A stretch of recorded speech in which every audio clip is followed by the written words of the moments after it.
Aujourd'hui, je vais vous raconter comment j'ai rencontré Jésus. Je suis guadeloupéenne et réunionnaise, voilà, je suis métissée.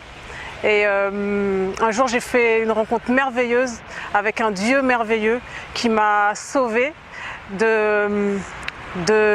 d'addiction, de l'homosexualité, et je vais vous raconter tout ça. Voilà, très jeune, j'ai subi des agressions sexuelles.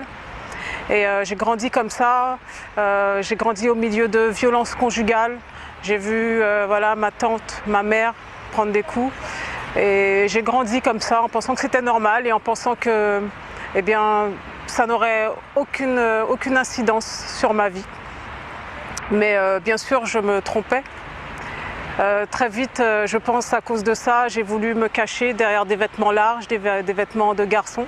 Alors j'ai commencé à m'habiller comme un garçon et même à me comporter comme un garçon. Je voulais être un garçon, tout simplement. Et très vite, j'ai voulu reprendre le contrôle sur mon corps.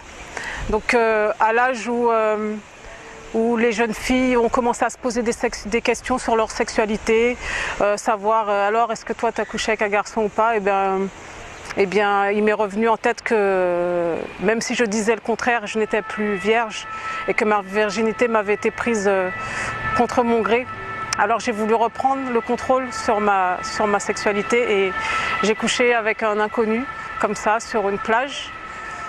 Et j'ai continué ma vie, j'ai continué à fréquenter des garçons jusqu'à ce que je fasse une rencontre qui bouleverse ma vie. Je ne sais pas si t'es déjà arrivé de te sentir comme prisonnière d'une vie qui n'est pas la tienne,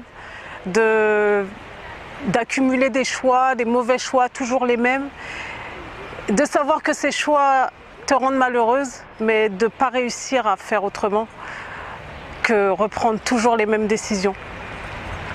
Eh bien, à 22 ans, j'ai commencé à me droguer. J'ai commencé à prendre des drogues dures et ben ça a changé, ça a commencé à me changer, à changer ma façon de voir les choses, ma façon d'être.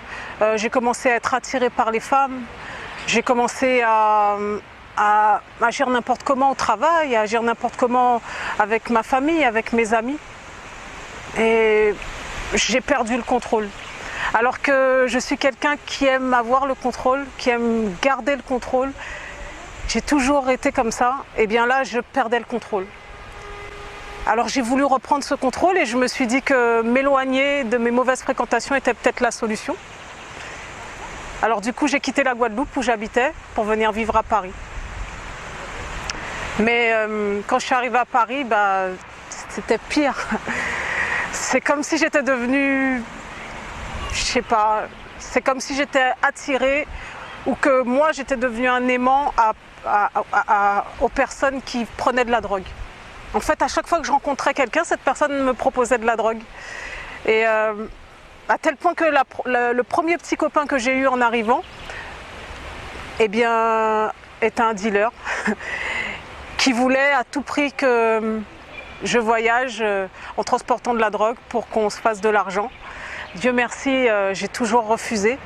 Et depuis que j'étais arrivée sur Paris, malgré ces mauvaises fréquentations, j'ai réussi à tenir un moment, à tenir comme ça une année, à repousser, à dire non. Mais un jour, j'ai cédé. Et j'ai continué jusqu'à ce que je puisse plus m'en passer. C'était à tel point que j'en prenais tous les jours. Je mangeais plus, je dormais plus, j'avais tellement maigri, je ne sais même pas comment j'ai réussi à cacher à ma famille ou à mes amis proches que encore une fois j'étais en train de perdre le contrôle, quoi. En fait, à cette période, mon système de pensée avait complètement changé, mais en faveur du malsain. J'étais attirée par tout ce qu'il y a de malsain. C'était vraiment le début d'une longue descente. Ça a été progressif. Et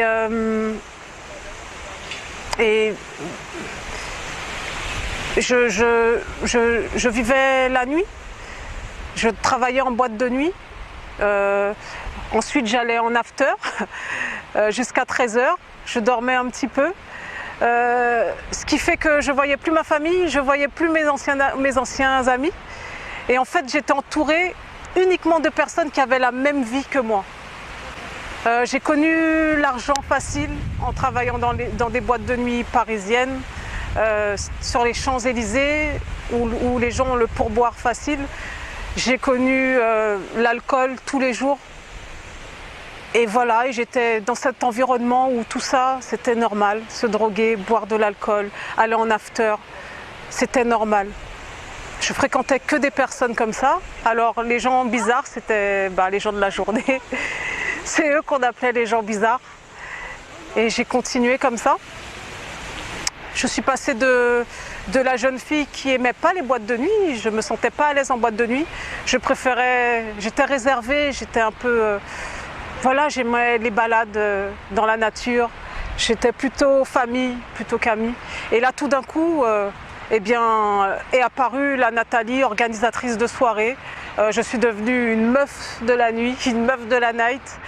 Et on me connaissait dans le milieu parisien. J'ai organisé des soirées. Voilà, c'était moi, c'était ma vie. Et je ne me reconnaissais plus. Bon. J'étais malheureuse, mais ma famille ne le savait pas et mes amis proches ne le savaient pas non plus, parce que je m'étais éloignée d'eux. Et dans tout ça, j'avais commencé à fréquenter des filles, j'avais arrêté les garçons et j'étais aussi dans ce rôle de lesbienne. Voilà, ça faisait partie de... C'était devenu moi et je croyais que c'était moi et que Dieu m'avait créé comme ça. Ça ne me dérangeait pas d'accumuler les femmes, d'accumuler les relations sexuelles. Ça ne me dérangeait pas qu'on me voie comme un don Juan à l'époque. Et la nuit, dans le monde, on dit drogue, sexe et alcool. C'était devenu ma vie. Et je ne savais pas comment m'en sortir. Parfois, j'avais des moments de lucidité. Et dans ces moments de lucidité, je me disais, mais c'est pas ça, c'est pas ta vie. Mais je ne savais pas comment faire. Et la vérité, c'est que dans la Bible, il est écrit que Dieu n'abandonne pas ceux qui le cherchent. Et c'est vrai.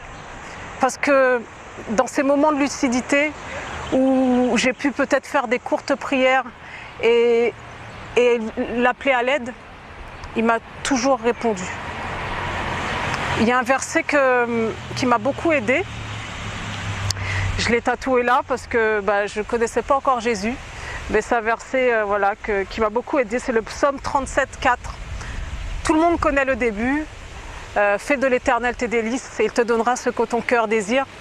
Mais je crois que c'est la suite qui me marque le plus.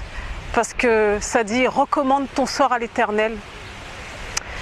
Place ta confiance en lui et il agira. Et il fera paraître ta justice comme la lumière. Et la vérité, c'est que Dieu, à chaque fois que je l'ai laissé faire, il a agi dans ma vie. À chaque fois. Il a d'abord changé ma façon de penser, ma façon de voir les choses, ma façon de voir le monde. Il m'a permis de me rendre compte qu'il fallait que je m'éloigne de certaines choses, de certaines personnes qui m'éloignaient du plan qu'il avait pour moi en fait. Mais jusque-là, je ne connaissais pas, je n'avais pas encore la révélation de qui est Dieu.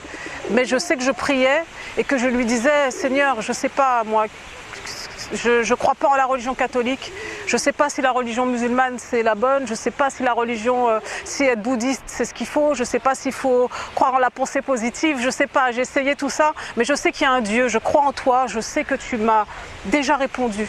Et aujourd'hui, voilà, je veux que tu agisses dans ma vie. Et je sais qu'il l'a fait en me délivrant de mes addictions, il l'a fait ensuite en me libérant de mon homosexualité. Et un jour, j'ai fait une rencontre avec lui, alors que je le priais souvent pour lui dire, mais montre-moi le chemin. Dis-moi où tu veux, quelle religion tu veux que j'adopte.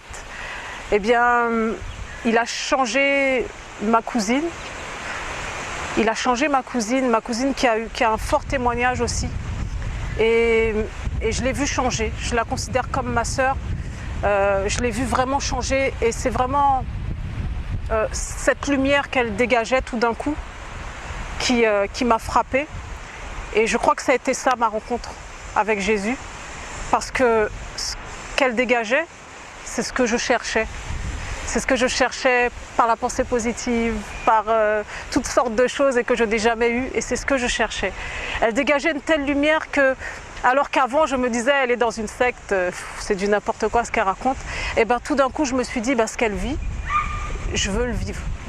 J'étais à son baptême et quand j'ai entendu son témoignage, quand j'ai entendu tous les autres témoignages, je me suis dit ces jours-là, ce qu'ils vivent, c'est ça que je veux vivre. Et ça a été comme ça ma rencontre avec Dieu. Et j'ai continué à le chercher, j'ai continué à aller à l'église sans trop savoir ce que je cherchais, sans savoir que Jésus était Dieu. Bon, en tout cas, je sais que je voulais avoir cette même rencontre, avoir ce même témoignage, ces mêmes miracles qu'il y a eu dans leur vie. Et un jour, eh bien,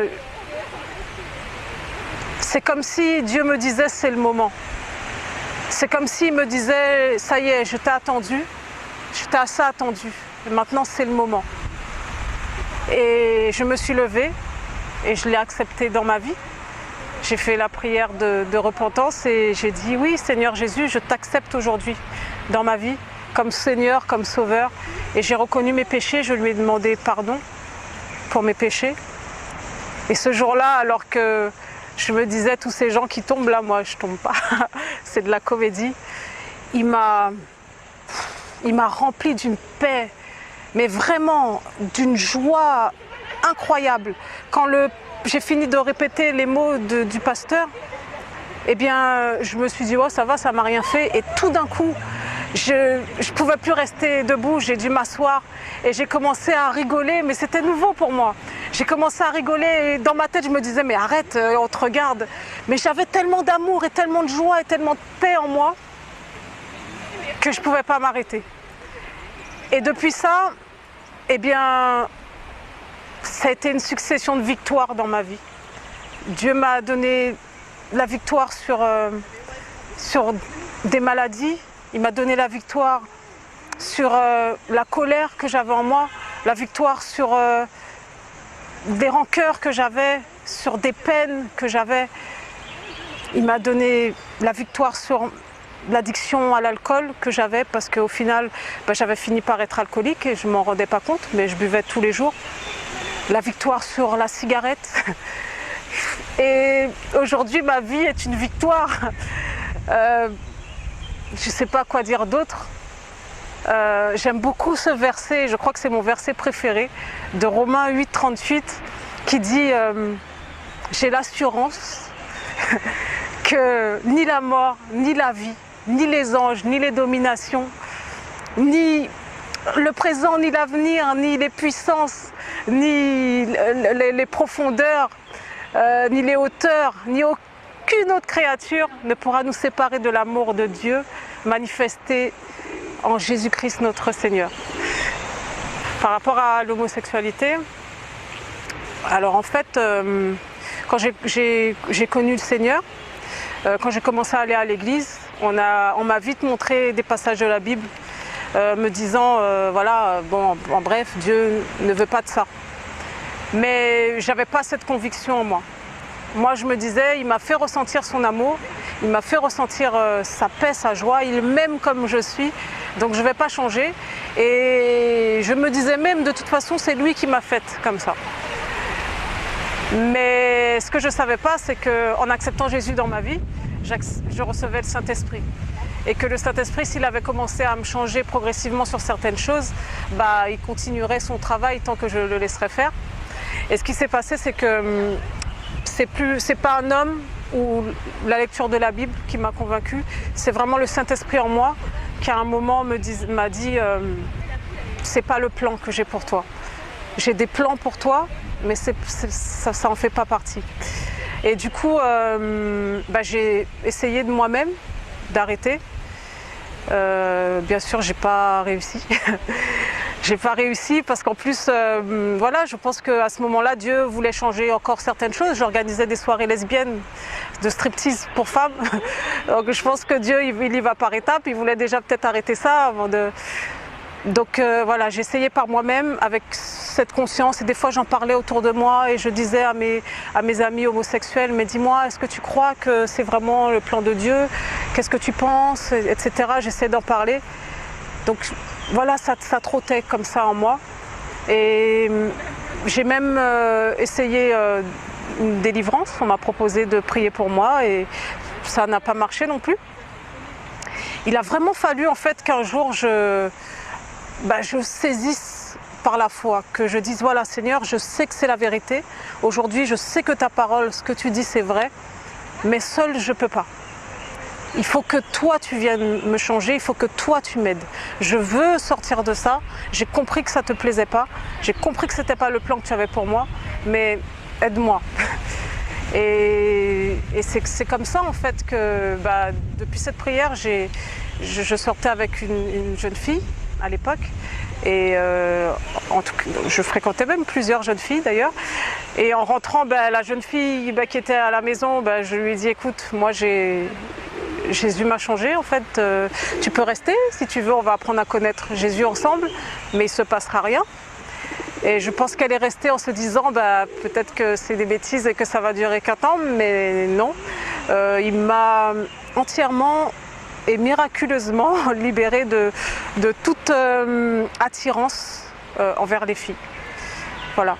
Aujourd'hui, j'en parle pas forcément, mais j'ai encore des combats. Parce que même Paul disait, je cours vers la perfection. C'est une lutte constante contre la chair. Parfois, j'ai encore, certaines femmes appellent ça des maris de nuit.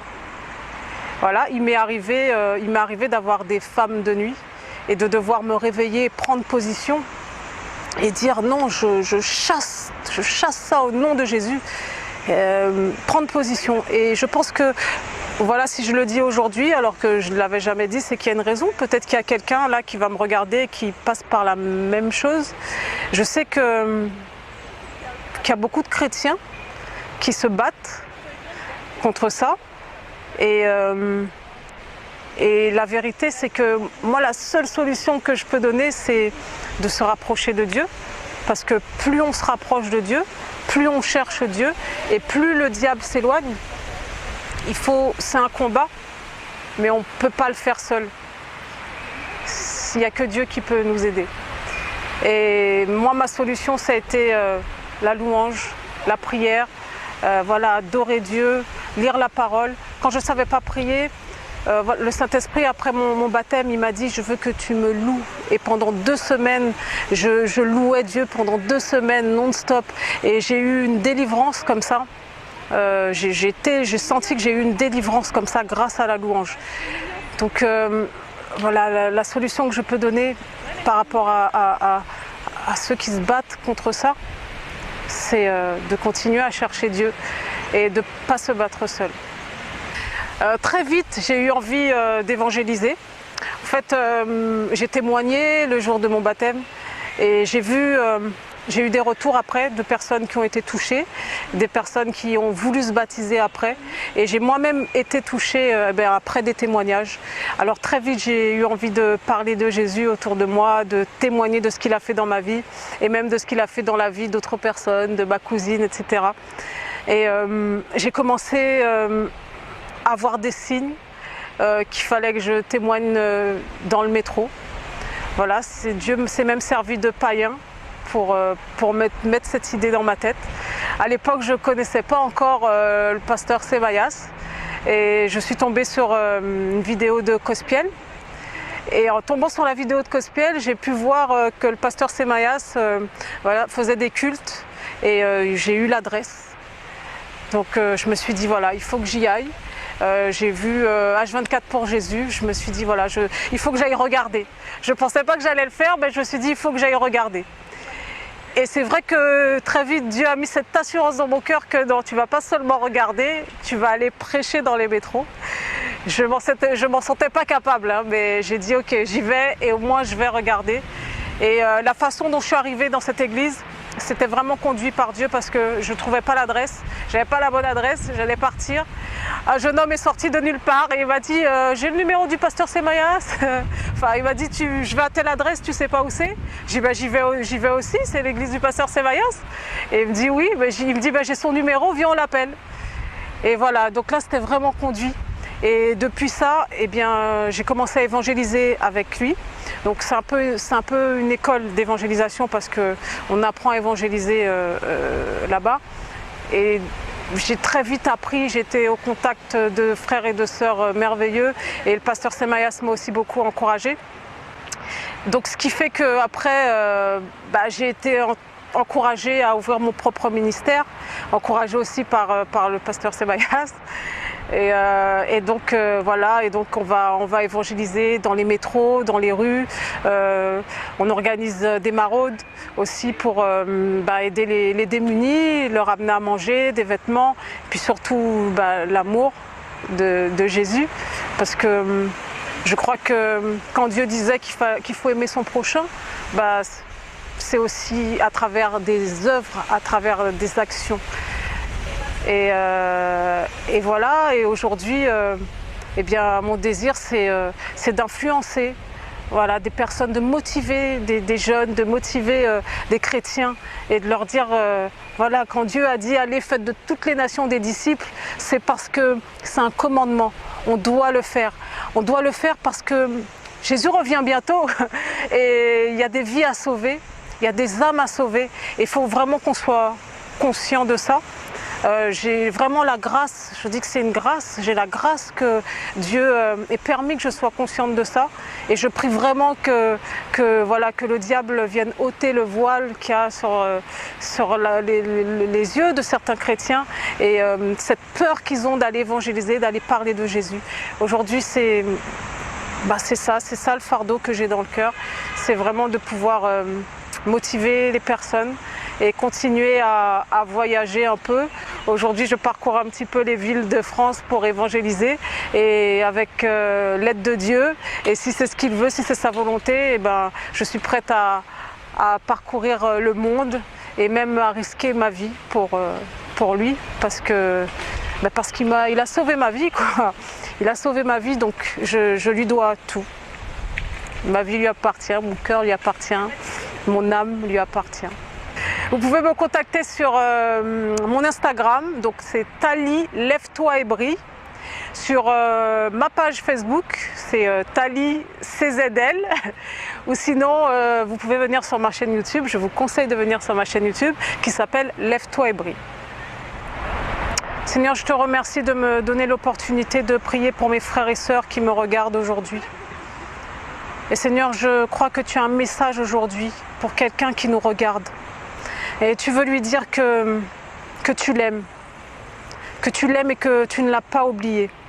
Tu veux lui dire, Seigneur, que tu as un plan pour lui, un plan de paix, un plan plein de joie, plein d'espoir. Et tu lui dis de rentrer à la maison. Tu lui dis de ne plus se battre seul. Et je prie, Seigneur, que cette personne qui regarde aujourd'hui, quels que soient ses combats, revienne vers toi, Seigneur. Je prie que cette personne qui regarde aujourd'hui soit touchée là où elle est, par ton amour, par ta paix, par ta joie. Je prie que cette personne, Seigneur, aujourd'hui, n'ait plus jamais à se battre seule, mais qu'elle sente ta présence en tout temps. Je prie, Seigneur, que de la même manière que tu as changé des vies, des millions de vies, que tu changes sa vie aujourd'hui, maintenant, au nom de Jésus. Je déclare, Seigneur, maintenant, sur la vie d'une personne, que toute chaîne qui le retenait captif, de la colère, de la peine, de la rancœur, soit brisée maintenant, au nom de Jésus. Et je prie, Seigneur, que toute personne qui a des combats contre l'homosexualité, contre une addiction quelconque, soit guidée par ton Saint-Esprit, Seigneur. afin de sortir de cela, afin de se libérer de tout joug de l'ennemi. Seigneur, je te remercie. Je te remercie de ce que tu agis, Seigneur, aujourd'hui, dans la vie d'une personne. Je te remercie, Seigneur, de ce que tu agis aujourd'hui, dans la vie d'une famille. Je te remercie, Seigneur, de ce qu'aujourd'hui, tu accomplis, Seigneur, ta parole qui dit que tu fais de nous une lumière dans les ténèbres. Merci, Seigneur. Gloire à toi. Nous t'aimons, nous t'adorons. C'est dans ton puissant nom que j'ai prié, au nom de Jésus. Amen.